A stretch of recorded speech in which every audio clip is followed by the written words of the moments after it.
This would be my first experience shorebirding, and most birds seen in this video were lifers for me. The morning was cloudy, the beach empty. We continued to walk along the shoreline and came across a group of lesser sandflowers. They were lazing around, waiting for the sun to show its shine. Later, we spotted a huge group of terns landing on a small mud flat island far away. Most of them were gull-billed terns. Then there were greater and lesser crested terns with their black crest on their head with dark grey wings. There were a few sandwich terns and also two Caspian terns. Caspian terns have a dark red beak and a full black cap.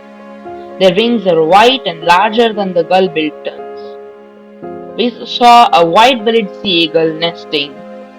Then we saw a lonely whimbrel foraging on the mud flats. These are very skittish birds and tend to have a distance with humans. This was the closest we got before it flew away.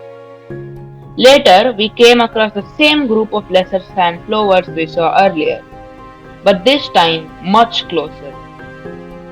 I was having lots of fun looking at these migratory birds who have come from many other countries to India. Far out, we saw two Pacific golden plovers, one male and one female.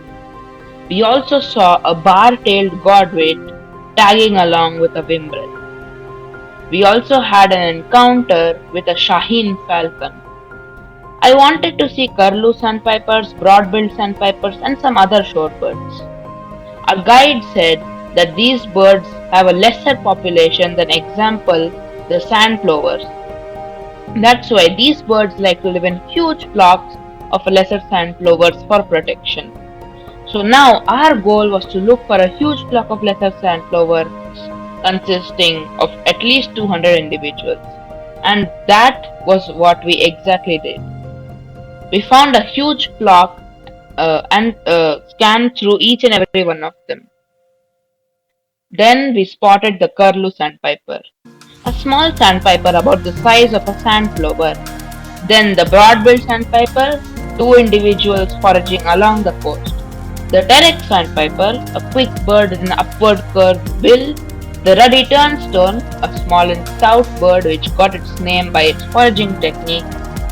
And while shorebirding, remember to look for these huge flocks.